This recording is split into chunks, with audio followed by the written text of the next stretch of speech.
अच्छा, अब हमने पढ़ना है एविडेंसेस ऑफ एवोल्यूशन। अब एवोल्यूशन तो ये हमें पता है कि सिंपल एवोल्यूशन क्या है, सिंपल से कॉम्प्लेक्स की तरफ जाना, ये एवोल्यूशन कहलाता है। तो हमें ये तो पता है सिंपल से कॉम्प्लेक्स की तरफ गया एवोल्यूशन नहीं, बट इसके एविडेंसेस क्या हैं? ज़ाहिर हर चीज़ सबूत के बेसिस पे बात होती है। तो एविडेंसेस क्या हैं कि जोग्राफिकल डिस्ट्रीब्यूशन है एक एविडेंस, ठीक है, इसको हम 1 लिख लेते हैं।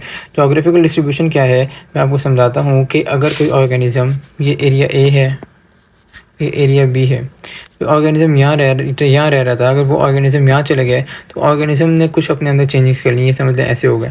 तो चेंजिंग क्यों की? अपने इन्वायरमेंट से कोप अप करने के लिए उसने चेंजेस कर ली। जैसे मिसाल के तौर पे यहाँ का जो फूड है उसको खाने के लिए उसने अपनी बीक की शेप चेंज कर ली। तो ऐसी जो चेंजिंग्स आती हैं इन्वायरमेंट से अपने आप को महफूज रखने के लिए, इन्वायरमेंट में सर्वाइव करने के लिए, तो क्या है, जोग्राफिकल डिस्ट्रीब्यूशन मतलब एरिया के हिसाब से चेंजिंग्स आ रही है। तो distribution of organism on earth, ठीक है, ऑर्गेनिज्म अर्थ पे अलग अलग जगह डिस्ट्रीब्यूट होते हैं, हमने अपने अंदर चेंजेस लाते हैं ताकि इन्वायरमेंट से कोप कर सकें। एक एग्जांपल है, पंजाब की बुक में मेंशन है एरामेडोरोस। ये क्या है? आर्मड मैमल्स है, मतलब आर्मड का मतलब इनके ऊपर कवर मौजूद है। अगर ये कोई ऑर्गेनिज्म इसके ऊपर कवर मौजूद है तो ये क्या है, अमेरिका में मिलता है और मॉडिफाइड किससे डिसेंड हुआ है? ये ग्लैप्टोन से डिसेंड हुआ है। ये एक एग्जाम्पल दी हुई है आपके पास पंजाब की बुक में।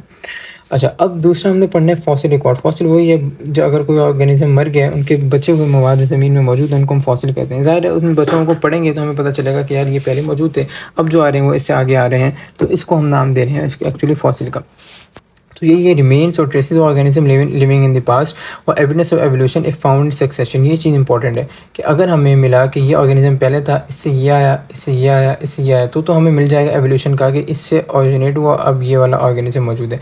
तो अगर तो हमें रिकॉर्ड मिले, इसका नाम मिले बीच में, पहले इसका मिले फिर इसका मिले, तो हम कोई हिसाब नहीं लगा पा रहे, एक्चुअली हमारे पास रिकॉर्ड मिसिंग है। तो अगर सक्सेशन में हमें बिल्कुल तरीके के साथ एक के बाद एक के रिकॉर्ड मिलता जाए तो एवोल्यूशन को हम सही तरह प्रूव कर सकते हैं फॉसिल रिकॉर्ड के वाले पॉइंट से। इसकी एग्जांपल ये है कि प्रोकैरियोट जैसे बैक्टीरिया उससे यूकैरियोट है, जैसे हम लोग हैं।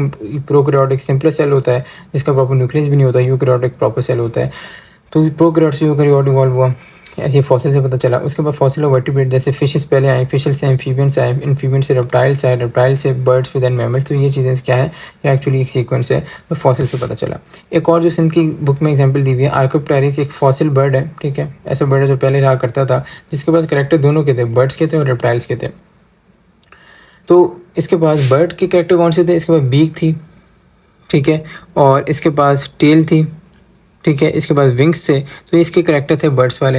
अगर रेप्टाइल वाले करेक्टर देखें, इसके बाद टीथ थे, इसके बाद फिंगर थी, इसके बाद क्लॉ थे, इसके बाद वर्टिब्री बैकबोन थी, तो इसके रेप्टाइल वाले करेक्टर थे। तो हमें ये पता चला कि ज़ाहिर है हर चीज़ जो है पहले क्या आ रहा है, पहले रेप्टाइल आ रहा है फिर बर्ड आ रहा है। तो ऐसे नहीं होगा कि रेप्टाइल से डायरेक्ट बर्ड में आ गया, तो कोई ट्रांजिशन भी होगा, ऐसे कोई ऑर्गेनिज्म भी आएंगे जिनके अंदर रेप्टाइल और बर्ड दोनों करेक्टर मौजूद हैं, फिर ऐसा ऐसा रेप्टाइल कन्वर्ट हो जाएगा बर्ड में। तो ये वही वाला ऑर्गेनिज्म था जो ट्रांजिशन वाला था, कि जिसके अंदर दोनों वाले करेक्टर मौजूद थे।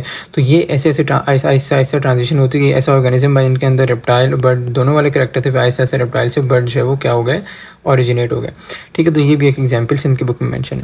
अच्छा, और देखें हम, तो एक है कंपैरेटिव एनाटमी। एनाटमी वही हम स्ट्रक्चर्स को पढ़ते हैं, anatomical similarities between species group in same taxonomical category. Taxonomical category वही है कि हम टैक्सोनॉमी हम कहते हैं नेमिंग। तो हम जब ऑर्गेनिज्म को नेम करते हैं उनके करेक्टर्स के हिसाब से, उनके ग्रुपिंग के हिसाब से, तो टैक्सोनॉमिक कैटेगरीज कहते हैं। तो उनमें इन शॉर्ट अगर आप ये चीज़ ना भी मेंशन करना चाहें, तो हम सिर्फ एनाटमी स्ट्रक्चर्स के बेस पे जब ऑर्गेनिज्म को स्टडी किया गया तो उस पर हमने जो सिमिलैरिटीज़ मिली, तो उसके हिसाब से भी हम कह सकते हैं कि हाँ भाई, और स्ट्रक्चर के बेस पे सिमिलैरिटीज़ हैं, तो ज़ाहिर है ये कहीं ना कहीं से इनका कॉमन एंसेस्टर होगा। जैसे वर्टिब्रेट है, वर्टिब्रेट में क्या है कि इनके अंदर सारे में बैकबोन मौजूद होती है। तो वर्टिब्रेट जो है ये भी क्या है, हमने स्ट्रक्चर के बेस पे इनको क्लासीफाई किया। उसके बाद होमोलॉगी ये है, होमोलॉगी कहलाती है similarity in character due to common ancestor. तो हम यही कह रहे हैं एंसेस्टर कॉमन है, तो जब एंसेस्टर कॉमन है तो इससे आगे जितने भी ऑर्गेनिज्म आएंगे उनमें कुछ ना कुछ सिमिलैरिटीज़ होंगी, तो उसको होमोलॉगी कह रहे हैं। तो होमोलॉगस अब स्ट्रक्चर, इसी से एक टर्म निकले होमोलॉगस स्ट्रक्चर। तो ये ऐसे ऑर्गन्स होते हैं जो स्ट्रक्चरली तो सेम होते हैं बट फंक्शनली डिफरेंट होते हैं, ठीक है। क्या मतलब structurally same but functionally different, ऐसे ऑर्गन्स को हम होमोलॉगस स्ट्रक्चर्स कहते हैं। एमसीक्यू में बहुत पूछा जाता है। अब इसकी एग्जांपल ये है, forelimb of arm of human, wing of bat, foreleg of cat, flip of whale. इन सब का अगर इंटरनल स्ट्रक्चर देखा जाए तो वो क्या होता है, वो मिलता जुलता होता है बट सबका फंक्शन अलग है। आर्म ऑफ मैन, आप अपने हाथ से जो काम करते हैं, विंग ऑफ बैट उड़ने के लिए, फोर लेग ऑफ कैट, ये अपने कैट अपने फंक्शन परफॉर्म करने के लिए, फ्लिप वेल ये मूव करने के लिए, तो इनके सबका फंक्शन अलग है बट इनका इंटरनल स्ट्रक्चर क्या है, मिलता जुलता है, तो इसको होमोलॉगस स्ट्रक्चर कहेंगे। इसी वजह से डाइवर्जेंट एवोल्यूशन आई, ठीक है। डाइवर्ज का मतलब क्या होना, कैसे डाइवर्ज होना एक पॉइंट से बाहर बहुत सारे डिफरेंट पॉइंट्स में। तो सिमिलैरिटी इन कैरेक्टर तो है, ठीक है, सिमिलैरिटी इन कैरेक्टर मौजूद है। क्यों? क्योंकि इनके अंदर क्या है कि इनका स्ट्रक्चर क्या है, इस स्ट्रक्चर में सिमिलैरिटीज मौजूद हैं और variation in common anatomical theme, ठीक है। फंक्शन में क्या है, अलग है, और स्ट्रक्चर में इनमें क्या है, ये सेम, इनके सिमिलैरिटीज मौजूद हैं, तो इसलिए हम इसको कहते हैं डाइवर्जेंट है। तो इंसेस्टर तो कॉमन है मगर इनमें क्या है कि डाइवर्ज हो रही हैं, चीज़ें बाहर निकल रही हैं, अलग हो रही हैं, तो इसको डाइवर्जेंट एवोल्यूशन का भी नाम दिया जाता है। उसके बाद एक टर्म है कि हम ये कहते हैं एवोल्यूशन जो है रीमॉडलिंग प्रोसेस है, ठीक है। इंसेस्ट्रल स्ट्रक्चर जो थे that function in one capacity, मतलब ऐसे इंसेस्ट्रल स्ट्रक्चर जो इंसेस्टर्स में जो काम कर रहे थे, अबाव अजाद में तो काम कर रहे थे, मगर अब इन्वायरमेंट के हिसाब से चेंजिंग होती गई। मैं जैसे बता रहा हूँ, इन्वायरमेंट के हिसाब से ऑर्गेनिज्म अपने आप को चेंज करते जा रहे हैं, तो क्या हो गया कि वो उन्होंने नया फंक्शन ले लिया, कुछ नए फंक्शन में कन्वर्ट हो गए। जैसे मिसाल के तौर पर पार्ट्स ऑफ फ्लावर जो हैं, जैसे पेटल है, सेपल है, ये सारे क्या है, ये ओरिजिनेटिव लीव से, तो इनका इंसेस्टर क्या एक्चुअली लीव है, लीव नहीं बनाए पेटल, लीव नहीं बनाए सेपल, तो क्या है, ये इन्वायरमेंट के हिसाब से चेंजिंग होती गई और ये एक ही स्ट्रक्चर से अलग अलग बनते गए। तो ये भी एग्जांपल है होमोलॉगस स्ट्रक्चर की कि ये क्या है, एक्चुअली ये स्ट्रक्चरली तो सेम होंगे, ज़ाहिर है लीव से ही ड्राइव हुए, बट ये फंक्शनली अलग है, पेटल का फंक्शन अलग, सेपल का फंक्शन अलग, ठीक है। अच्छा, हमने होमोलॉगस स्ट्रक्चर तो पढ़ लिए, तो इससे मिलती जुलती एक टर्म है एनालॉगस स्ट्रक्चर। ये बस इसका ऑपोजिट होगा, ये स्ट्रक्चरली डिफरेंट होंगे, फंक्शनली सेम होंगे, ठीक है। स्ट्रक्चरली डिफरेंट, फंक्शनली सेम, इसको हम कहते हैं एनालॉगस स्ट्रक्चर। दोनों टर्म बहुत पूछी जाती है। जैसे एग्जांपल है इसकी, विंग्स, हम बर्ड्स के, बैट के और इंसेक्ट के, अगर विंग्स इनके सबके देखें, इनका सबका काम क्या है, उड़ना, तो फंक्शन सेम है बट इनका इंटरनल स्ट्रक्चर अलग होता है, इसको एनालॉगस स्ट्रक्चर कहते हैं। तो इसकी एग्जांपल है कन्वर्जन। कन्वर्जन का मतलब ये है कि एक पॉइंट पे आके मिलना, इनके सबके क्या है, इनके स्ट्रक्चर जो हैं, इनके फंक्शन जो है एक्चुअली एक पॉइंट पे आके मिल रहे हैं, तो इसलिए इनको कन्वर्जन एवोल्यूशन कह रहे हैं। सेम फंक्शन, ठीक है, but different structure due to same habitat, ठीक है, तो इसलिए हम इसको नाम ये कह रहे हैं कि फंक्शन सेम है और इनके स्ट्रक्चर डिफरेंट है, तो कन्वर्जन एवोल्यूशन में आ जाती है। ये आपको चार टर्म्स पता होनी चाहिए।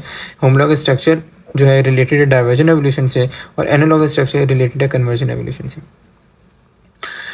अच्छा भाई, अब एक और हमने देखनी है एक चीज़ जो है वेस्टिजियल ऑर्गन। वेस्टिजियल ऑर्गन क्या होते हैं? ऐसे ऑर्गन जो रुडिमेंट्री स्ट्रक्चर, मतलब आबाव अजदाद में इनका काम था, ऐसा ऐसा कम होते गए, बट अब वो मौजूद तो हैं मगर उनका कोई रोल नहीं है। जैसे हमारे अंदर अपेंडिक्स, आपको पता है अपेंडिक्स का कई ऑपरेशन करके रिमूव भी कर दिया जाता है मगर वो बंदा बिल्कुल नॉर्मल रहता है, वो ये क्या रुडिमेंट्री स्ट्रक्चर है। ये हिस्टोलॉजिकल रेंडमेंट है, ठीक है, मतलब क्या आबाव अजदाद में मौजूद था और अब क्या है, अब फंक्शन इन इंसेस्टर में फंक्शन करता था, बट अब जो है वो फंक्शन इसका परफॉर्म नहीं होता, वैसे इसको रोल नहीं होता। जैसे अपेंडिक्स है, हम कार्निवोरस में अपेंडिक्स है, इसका ऐसे रोल नहीं होता, बट कुछ एनिमल्स में इसके अंदर सेलुलेज एंजाइम होता है जो कि सेलुलोज को डाइजेस्ट करता है, तो हम लोग सेलुलोज को नहीं डाइजेस्ट कर पाते, कुछ एनिमल्स में ही होता है। और एयर मसल, ह्यूमन एयर, आपको पता है कि हमारे ह्यूमन एयर, हम अपने कान को मूव नहीं कर सकते, बट आप लोग एनिमल देखें, डॉग को देखें, कान को मूव कर सकते हैं, तो उनके एयर मसल इतने ज़्यादा स्ट्रॉन्ग होते हैं। तो हमारे एयर मसल इतने स्ट्रॉन्ग नहीं होते, तो इसलिए हम कान को मूव नहीं कर सकते, तो हमारे क्या है, ये एक रेडिमेंट्री स्ट्रक्चर है, वेस्टिजियल ऑर्गन्स में आ गया। अच्छा, हम एक और कंपैरेटिव एम्ब्रियोलॉजी है, ये भी एक आप समझ लें एवोल्यूशन का एविडेंस है। इसमें क्या पढ़ते हैं कि हम देखते हैं कि फिशेस में, रेप्टाइल्स में, बर्ड्स में, मैमल्स में जब वो बन रहे हों, जब अपने माँ के पेट में हो, तो इनके जो बनने का स्ट्रक्चर है, अगर मिसाल के तौर पर फिशेस का भी स्ट्रक्चर ऐसा है, रेप्टाइल का भी स्ट्रक्चर ऐसा है, बर्ड्स का भी स्ट्रक्चर ऐसा है, मैमल का भी स्ट्रक्चर ऐसा है, तो हम देखते हैं इनके बनावट वाले स्टेज में इनके स्ट्रक्चर मिलते जुलते होते हैं। तो ये भी एक एविडेंस है कि ये कॉमन एंसेस्टर से ऑरिजिनेट होते हैं। फिर ये बाद में चेंज हो के फिश बन जाती है, बाद में चेंज होकर रेप्टाइल बन जाता है, बाद में चेंज होकर बर्ड बन जाता है, बाद में चेंज होकर मैमल बन जाता है। चेंजिंग्स आती हैं जैसे जैसे स्टेज प्रोग्रेस करते आते हैं एम्ब्रियोलॉजी के। तो at embryonic stage similarities among fishes, snakes, birds, human and all vertebrates are more, ठीक है। जब सिमिलैरिटीज़ होती हैं जब एम्ब्रियोनिक स्टेज में होते हैं, जब वो बन रहे होते हैं माँ के पेट में, बट जैसे जैसे उनकी डेवलपमेंट माँ के पेट में बढ़ती जाती है तो उनके डिस्टिंक्ट कैरेक्टर से अलग होते जाते हैं, और वो जिसने फिश बनना है फिश बन जाता है, रेप्टाइल, बर्ड, मैमल ऐसे वो अलग बन जाते हैं। इसकी एग्जाम्पल ये all vertebrate have Gill pouches on side of throat. जैसे एम्ब्रियोलॉजी में उनके सारे वर्टिब्रेट्स के पास, चाहे फिश और रेप्टाइल, बर्ड और मैमल हो, उनके पास गिल पाउचेज होते हैं, पर बाद में क्या होता है, ये गिल पाउचेज गिल्स में कन्वर्ट हो जाते हैं फिशेज़ में, जो कि उनके रिस्पायरेशन में काम देती हैं, बट दूसरे ऑर्गन जैसे हम लोगों में वही गिल पाउचेज कन्वर्ट होते हैं स्टेशन ट्यूब में। स्टेशन ट्यूब क्या करती है, हमारे एयर जो है उसके 3 पार्ट्स होते हैं, एक्सटर्नल एयर, मिडल एयर और इनर एयर। मिडल एयर को थ्रॉट से हलक वाले रीजन से कनेक्ट करती है ताकि एयर का बैलेंस जो है मेंटेन रहे। तो ह्यूमन जो है, ह्यूमन में क्या होता है, स्टेशन ट्यूब बन जाती है यही गिल पाउचेज, जो कि मिडल एयर को थ्रॉट के साथ कनेक्ट करती है। ठीक है, तो ये चीज़ हो गई। तो ये भी होमोलॉजी है, ठीक है, होमोलॉजी की ही एग्जाम्पल है। अच्छा, अगली हमने देखना है, अगला एविडेंस जो है वो है मॉलिक्यूलर बायोलॉजी। मॉलिक्यूलर बायोलॉजी में क्या पढ़ेंगे, हम प्रोटीन्स को पढ़ेंगे, हम जेनेटिक प्रोडक्ट को पढ़ेंगे। जैसे हम प्रोटीन को देखते हैं, सारे ऑर्गेनिज्म में प्रोटीन बनी अमाइनो एसिड से, ऐसे जेनेटिक प्रोडक्ट हम देखते हैं, इसके बेसिक यूनिट है न्यूक्लियोटाइड। जैसे न्यूक्लियोटाइड का मतलब है कि 5 कार्बन वाली शुगर मौजूद होगी, ये 1 कार्बन, ये दूसरा, ये तीसरा, ये चौथा, ये 5वां कार्बन। पहले कार्बन पे मौजूद होगा नाइट्रोजनस बेस और 5वां कार्बन मौजूद होगा फॉस्फेट। तो ये जो न्यूक्लियोटाइड है, ऐसे बेसिक स्ट्रक्चर मिलते हैं, जेनेटिक प्रोडक्ट डीएनए आरएनए बन जाते हैं। तो ये जो सारे ऑर्गेनिज्म में ये प्रोटीन और जेनेटिक प्रोडक्ट, इनका जो बेसिक स्ट्रक्चर है वो यही है। तो अगर 2 स्पीशीज़ का प्रोटीन और जीन्स का जो सीक्वेंस है वो सेम है ऑफ मोनोमर्स, मतलब यही मोनोमर्स का मतलब है छोटे यूनिट अमाइनो एसिड्स, और न्यूक्लियोटाइड का जो सीक्वेंस सेम है, तो ये इसका मतलब यही है कि इनका इंसेस्टर कॉमन है। तो ज़ाहिर है इंसेस्टर कॉमन है तो ही चीज़ें कॉमन आ रही हैं आगे। जैसे मिसाल के तो एक और इसकी मिसाल ने दी है, ऑल और एरोबिक ऑर्गेनिज्म। एरोबिक ऑर्गेनिज्म वो जो अपनी रिस्पायरेशन खाने को तोड़ते हैं ऑक्सीजन की मदद से, उनके पास साइटोक्रोम सी और साइटोक्रोम ए होता है। ज़ाहिर है आपने पढ़ा है बायोएनर्जेटिक्स में, अगर नहीं आपने पढ़ा तो हमारे बायोएनर्जेटिक्स की पूरी प्लेलिस्ट है कि जब इलेक्ट्रॉन ट्रांसपोर्ट चेन होती है तो डिफरेंट साइटोक्रोम के इलेक्ट्रॉन आगे मूव करते हैं, फाइनली क्या होता है, ऑक्सीजन से मिलकर वो कन्वर्ट हो जाते हैं वाटर में और एनर्जी हमें मिलती है। तो इसमें क्या होता है, साइटोक्रोम सी और साइटोक्रोम ए सब में मौजूद होता है। तो ये भी एक एविडेंस है कि वो उनका इंसेस्टर क्या है, कॉमन है। अच्छा भाई, अब हमने 2 टर्म्स और पढ़नी है जिसको हम कहते हैं नेचुरल सिलेक्शन और आर्टिफिशियल सिलेक्शन। नेचुरल सिलेक्शन क्या है कि इन्वायरमेंट सेलेक्ट करे ऑर्गेनिज्म को, ठीक है। जैसे ऑर्गेनिज्म, जिन ऑर्गेनिज्म के पास फेवरेबल ट्रेड्स हैं, अच्छी ट्रेड्स हैं, और इन्वायरमेंट उनको सेलेक्ट करे और सेलेक्ट करके उनको सर्वाइव कराए, और जिनके पास अच्छी ट्रेड नहीं है उनको मार दे। तो यही है due to environment variability in genetics, ठीक है। जो जेनेटिक्स में चेंजिंग्स है, इन्वायरमेंट उस हिसाब से उनको सेलेक्ट करे। तो ये तो है नेचुरल सिलेक्शन। मगर नेचुरल सिलेक्शन क्या है, टाइम टेकिंग है, ये लंबा प्रोसेस है। ज़ाहिर है जीन्स में चेंज आना तो लंबा प्रोसेस है। एक पॉपुलेशन है, उससे अगली जनरेशन आएगी, उससे अगली जनरेशन आएगी, तो जनरेशन टू जनरेशन लंबा टाइम लगेगा। बट आर्टिफिशियल सिलेक्शन क्या है, हम ब्रीडिंग कराते हैं डोमेस्टिकेटेड प्लांट और एनिमल्स की टू गेट डिजायरेबल कैरेक्टर। मतलब क्या कि हम चाहते हैं ये अगर ऑर्गेनिज्म ए है, ये ऑर्गेनिज्म बी है, हमें कुछ कैरेक्टर इसके अच्छे लगते हैं, कुछ इसके अच्छे लगते हैं। हम ये चाहते हैं कि ऐसा ऑर्गेनिज्म बन जाए जिनके अंदर दोनों के कैरेक्टर मिलावट हो जाए, हम इनको ब्रीड करा देंगे, ऑर्गेनिज्म सी बना लेंगे, इसके अंदर ए और बी दोनों के कैरेक्टर होंगे। तो ये शॉर्ट प्रोसेस है और इसको हम आर्टिफिशियल सिलेक्शन का नाम देते हैं। ये शॉर्ट टाइम में अचीव हो जाता है, ठीक है। अच्छा, तो आर्टिफिशियल सिलेक्शन के बारे में तो हो गया। अब नेचुरल सिलेक्शन जो मैंने अभी बताया, इसकी कुछ लिमिटेशंस हैं, कुछ इसके समझने ड्रॉबैक्स हैं। क्या कि ओनली हेरिटेबल कैरेक्टर जो हैं वो एक्वायर हो सकते हैं अगले ऑर्गेनिजम्स में, ठीक है। जो जनरेशन, अगर ये एक जनरेशन है, इससे अगली जनरेशन आई, तो जो ओनली हेरिटेबल कैरेक्टर मतलब वो जो कि सेक्स क्रोमोसोम में चेंजिंग्स आई वही जा सकती हैं। जाहिर है एक्स मिलेगा या एक्स वाई मिलेगा तो ही क्या बनता है, आगे जायगोट बनता है, और जायगोट बनेगा, आगे पूरा क्या बनेगा, आगे पूरा बच्चा बनेगा। तो अगर तो सेक्स क्रोमोसोम में चेंज आ रही है तो हेरिटेबल होगा। अगर तो सोमैटिक सेल में चेंजिंग्स आ रही हैं जो हमारे ऑटोजोम्स होते हैं, तो वो क्या हो गए, वो आगे हेरिटेबल नहीं होंगे। तो एक तो चीज़ ये है। उसके बाद रीजनल और टाइमली, तो मे बी जो चेंजिंग्स आई हैं वो यूजलेस हो जाए इन्वायरमेंटल चेंजेस की वजह से। अगर कोई चेंजिंग आई है वो एक इन्वायरमेंट के लिए मखसूस थी, अब इन्वायरमेंट चेंज हो गया तो वो चेंजिंग यूजलेस है। तो ये नेचुरल सिलेक्शन का एक ये भी ड्रॉबैक हो सकता है। अब इसकी एग्जाम्पल है action of evolution of antibiotic resistance in bacteria. अब आपको पता है बैक्टीरिया क्या करता है, बैक्टीरिया आपको पता है कि एंटीबायोटिक कंपनीज बनाती हैं, और एंटीबायोटिक कुछ टाइम बाद क्या होती है, वो बैक्टीरिया उसके खिलाफ रेजिस्टेंस बना लेता है अपनी जीन्स को चेंज करके। तो ये जो रेजिस्टेंस बनाना है, बैक्टीरिया क्या कर रहा है, अपने एनवायरनमेंट के हिसाब से अपने आप को बचाने की कोशिश कर रहा है रेजिस्टेंस बना के। तो ये क्या है, बैक्टीरिया में एक एवोल्यूशन की ही एक एग्जाम्पल है।